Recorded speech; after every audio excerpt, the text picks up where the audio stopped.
The Imperial propaganda machine is failing in unprecedented ways. Christina on Twitter asks, "Can you please write another of your beautiful posts about hope? I am not sure I have any left. We need hope." I don't understand how anyone can be without hope right now, personally.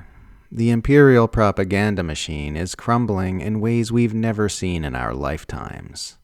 They wouldn't work so hard on shoring up narrative control if they didn't need it, and their narrative control is falling apart. Look at Israel. This is an arm of the empire that understands the importance of narrative manipulation so acutely that they've got their own term for the practice, Hasbara, with countless systems in place for influencing the way Westerners view the Zionist entity. But they're losing. Israel and its supporters are more keenly aware of how important it is to control the narrative than maybe any other population on Earth, and yet they are losing control of the narrative. Worldwide support for Israel is plummeting, with more American voters sympathizing with the Palestinians than the Israelis for the first time in history. And Israel is panicking. They've been ramping up spending on propaganda and influence operations, while billionaire Zionists like Larry Ellison use their fortunes to shore up more control over social media platforms and mainstream news outlets. They wouldn't be doing this if they didn't feel they need to, and it won't even work. No amount of propaganda is going to cause people to unsee 2 years of live-streamed genocide. Propaganda is a powerful tool, but it isn't magic. The Zionists in the White House are panicking as well. Donald Trump has stated that his goal in securing a ceasefire was to rescue Israel from the PR crisis created by the Netanyahu regime, saying, "Bibi took it very far, and Israel lost a lot of support in the world. Now I'm going to get all that support back." These sentiments were echoed in a recent 60 Minutes interview with Trump's son-in-law, Jared Kushner, who said that the president felt like the Israelis were getting a little bit out of control and needed to rein them in, not for the sake of Israel's victims, but to stop them from doing things that he felt were not in their long-term interests. So we're already at a point where elements of the empire are starting to change their behavior in response to public perception of the empire's actions. They are not doing this because they suddenly evolved a conscience. They are doing it because they need to maintain perception management.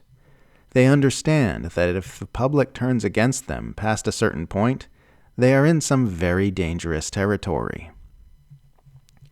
Every time history has seen the public rise up against their tyrannical rulers and lop their heads off, the world's oligarchs and empire managers have sat up and taken notice.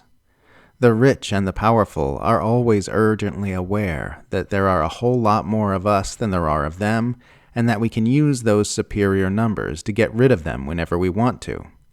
So they have an existential interest in preventing us from wanting to.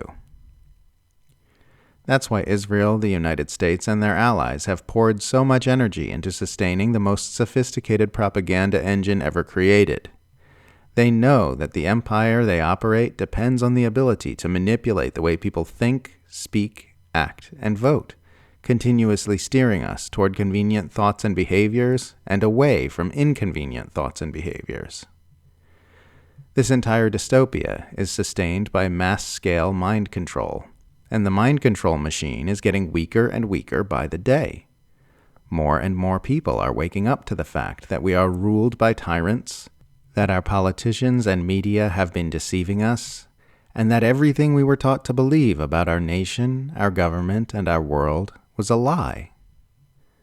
So while in the short term things might look darker than ever before, what's spelled out in the trends we are seeing tells us that the bars of our cage are made of melting ice.